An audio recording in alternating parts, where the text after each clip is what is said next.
Thank you very much to Joseph, and actually Young Razali was the first one to write to me and see if I'm interested to come to Singapore. I said yes, I'm always interested to come to Singapore. I'm still on ISIS Singapore International Advisory Panel. In a sense, I'm here to share some of my research, not only on the election, but I've been doing some work on political literacy in Malaysia. I think for me, what is most important in Malaysia, besides election, actually the overall picture of political literacy. It's simply two components of the political literacy. One is about ideas and the other one about institution. And we all educated in Malaysia about political institution, but we have very vague ideas. And I think that's what Meredith is beginning to describe to us, how we are very conscious about ideas. Because I don't grow up with ideas about politics, more about parties and politics. And when the British introduced political parties, they don't talk about democracy. You tell me one colonial power interested in democracy. None, of course. But political parties were introduced for election. And in a way, it is a form of social control. When there was a ring of fire with revolution in Indonesia, Vietnam, Philippines, and there was this emergency in Malaysia, what do? You have to cool down all this. So the Communities Liaison Committee, for example, was established in January 1949. It's all towards introducing political institution, modern electoral politics. So modern electoral politics in Malaysia is bereft of ideas in some ways. And that's why MCA, a Lottery and Funeral Association, became MCA. That gives you a clear picture of what political institution to us. Same with UMNO, full of Silat group and everyone else inside.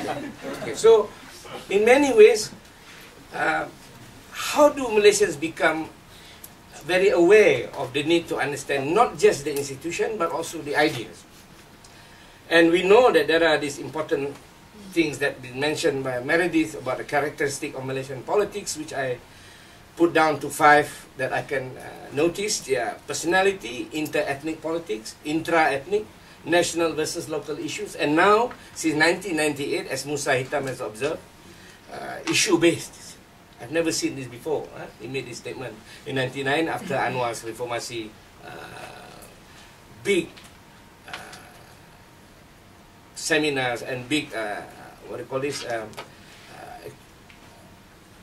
event that they have in all over the country, actually. So the question now is, what happens in GE 13 is going to be what I call the battle of the gladiators, and the two of them, Najib and Anwar. However you want to analyze, in the perception of people's mind, is between these two guys. Because at the end of the day, you will address this issue, whom you want to support. I mean, it's personality, yeah? You have to have symbol.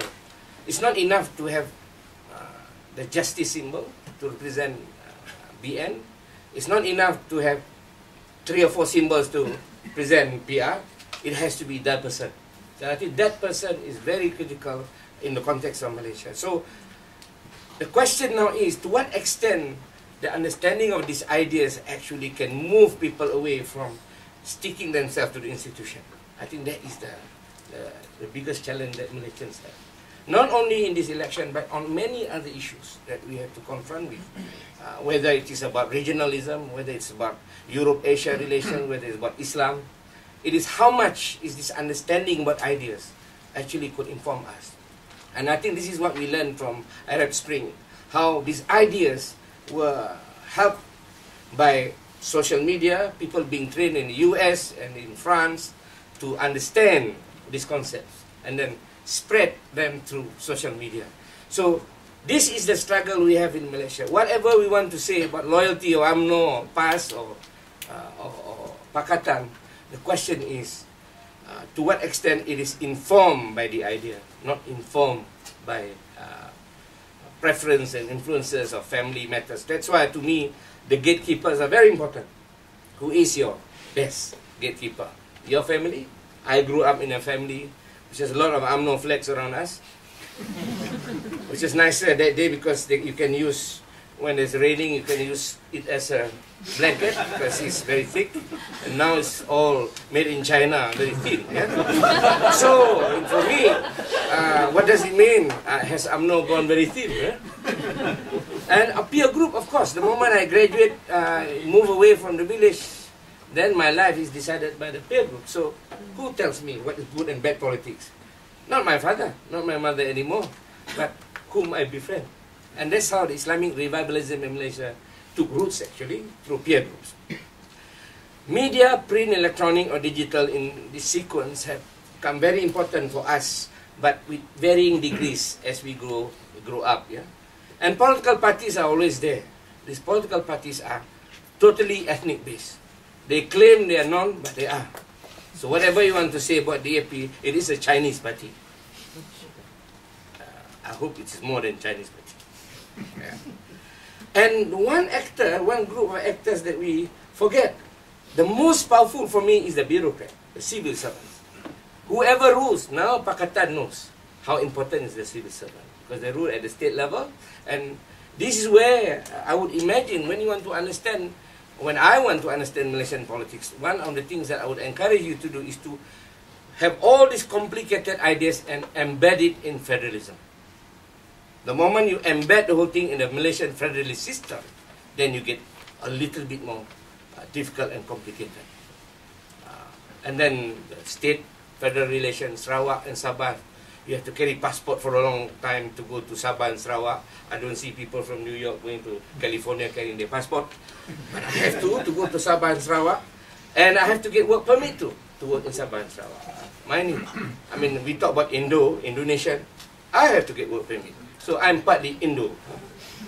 So in that sense, I think this complexity of federalism in Malaysia has never been taken seriously to understand how we operate politically. And how this little tweaking of federalism, because in some of the states in Malaya, or Peninsular Malaysia and Sabah and Sarawak, they have their own civil servant. So we have two-tier government inside the same negeri government, like Kelantan. They have the BN Development Committee pumping billions of dollars, and there's Kelantan government surviving on whatever they could. Because I don't believe Kelantan people survive on eating Quran and also Hadith. They have to live off something like food. So in many ways, I believe this is what we have to watch when we talk about federalism and how it influences Malaysian politics. And this is where I think this is complicated further by social media. Because then you don't know at which level. So, if I can see Malaysian politics is like a lift that I come up here, I don't know, they have lift number 1.2, lift number 1.3. So it doesn't have, they stop halfway, then go again halfway. So, after a while, this analyst will become pening kepala. So they don't know which floor they are in. Yeah? And when they go up, they're not seeing what they're supposed to see. Yeah? So when they go to Sabah, suddenly Lahad Datuk is there. Now how do you solve this issue in their head, in their analysis? So I have met a lot of political analysts. Not only I meet them, I talk to them, but also they talk to me. So in this interaction, I realized that we are trying to figure out quite a difficult terrain that we have to come and make to understand. I think Ku will explain to you how difficult this process is. But so far, we are doing fine. Now, when I look at this, what do we do in the end? This is where the perception making from gatekeepers to voters. How do we, this is what I'm interested in tracking. I'm interested in tracking how the tools of analysis, because we spend a lot of time what I call doing psephological analysis of numbers. Who gets what, how much. Sometimes in Malaysia, number of voters is not really important. You know that gerrymandering in the end doesn't really favor the voters in many ways.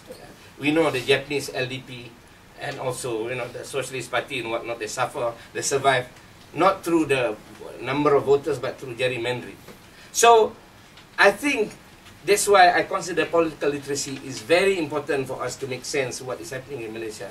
Now, I would say I started this survey on political literacy among Malaysian university students because I'm not clear or brave enough to try it outside yet, because the DN might think that I'm trying to undermine them, trying to, because I asked a few politicians a very simple question, and I asked my my research assistant to ask very simple question to MPs.